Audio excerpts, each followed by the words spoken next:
Welcome to today's video. Today, I want to tell you a story, a real and powerful story about a girl who had big dreams, but the world told her she couldn't reach them.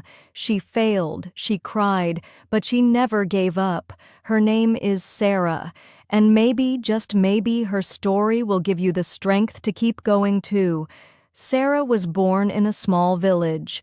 Life there was simple. People worked hard, talked kindly, and helped each other. But opportunities were rare. Girls were usually expected to get married early, take care of the house, and forget about education. But Sara was different. From a young age, she had a quiet dream in her heart. She wanted to become a teacher.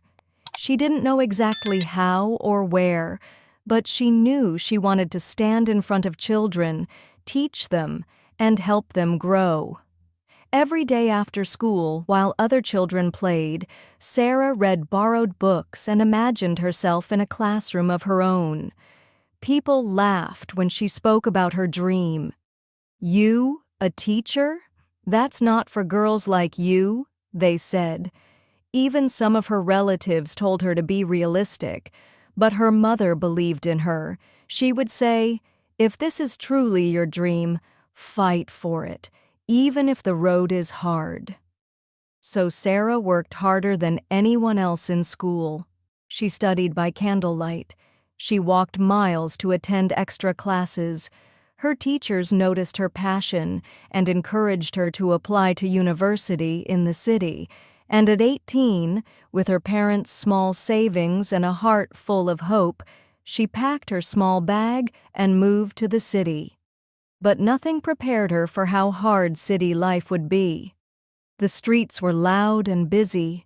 The people seemed cold and always in a hurry. She didn't understand the fast language of her classmates. She lived in a tiny room with cracked walls and no heating. There were days when she ate only once. She missed home, the sound of her mother's voice, the smell of fresh bread, the safety of her village. Her first exams were a disaster. She failed them all. She cried for hours. Some nights, she sat by the window of her cold room, staring at the city lights and thinking, "Maybe I'm not good enough. Maybe I should just go back." But then, one night, she stood on the rooftop and looked up at the sky. The stars were the same ones she used to watch from her village, and in that moment she remembered why she came. She whispered to herself, "I didn't come this far to give up now." From that night on, everything changed. She started waking up early. She made a study schedule. She found free online videos to improve her English and joined a local library. She asked questions in class, even when she was scared. She met a few kind people, one girl from her class who became a good friend, and an older student who offered to help her with tough subjects. Little by little, things got better. She passed her next exam, then another. Her confidence grew. Her teachers started calling on her more often.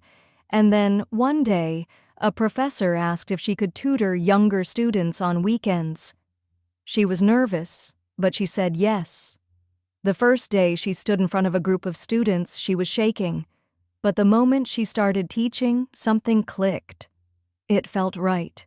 It felt like home. Sara remembered why she wanted this life, not for money, not for praise, but to help others. She kept working hard, even when it was tough. She worked part-time in a bakery to pay her rent. She skipped social events to focus on her studies. She helped her classmates, volunteered in schools, and kept that quiet dream alive. And finally, after years of effort, she graduated, not just with passing marks, but as one of the top students in her class. But the story doesn't end there. Sara decided to return to where she was needed most, to poor neighborhoods where children had big dreams, but no one to guide them. She began teaching in a small school with broken windows and no books. The kids were shy, some even scared. Many had never been told they could succeed. Sara changed that. She looked into their eyes and said, "You are smart. You are strong. You are enough." Slowly, they started to believe her. She also started a weekend class for girls who couldn't go to school. She used her own money to buy books, pencils, and snacks. At first, only 3 girls came, then 5, then 10. Soon, her class was full. She made learning fun. She told stories, played games, and listened to their problems. She wasn't just a teacher. She was their mentor, their friend, their light. One evening after class, a little girl came up to her and said, "Miss Sara, I want to be like you when I grow up." And at that moment, all the pain, the struggle, the lonely nights, they were worth it. Sara didn't just change her life. She changed many lives. She gave hope to those who had none. She turned tears into strength. And all because she chose not to give up. She gave hope to those who had none. She turned tears into strength. And all because she chose not to give up. Her journey became a silent message to many that success isn't about where you start, but how far you're willing to go. Her story traveled from classroom to classroom, from heart to heart. Some called her a hero, but she always said, "I'm just someone who refused to quit."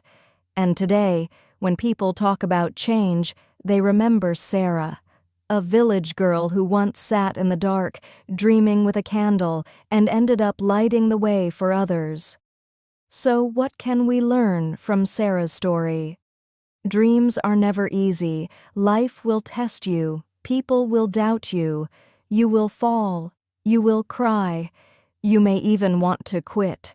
But the difference between those who fail and those who succeed is this: the ones who succeed stand up one more time than they fall. Sara failed. She cried. She doubted herself, but she kept going. You can too. If you have a dream in your heart, protect it. Work for it. No matter how dark the path gets, remember, the stars still shine. And one day, your story might inspire someone else to chase their own dreams. Thank you for watching. If this story touched your heart, please like this video, share it with someone who needs hope, and subscribe for more inspiring stories.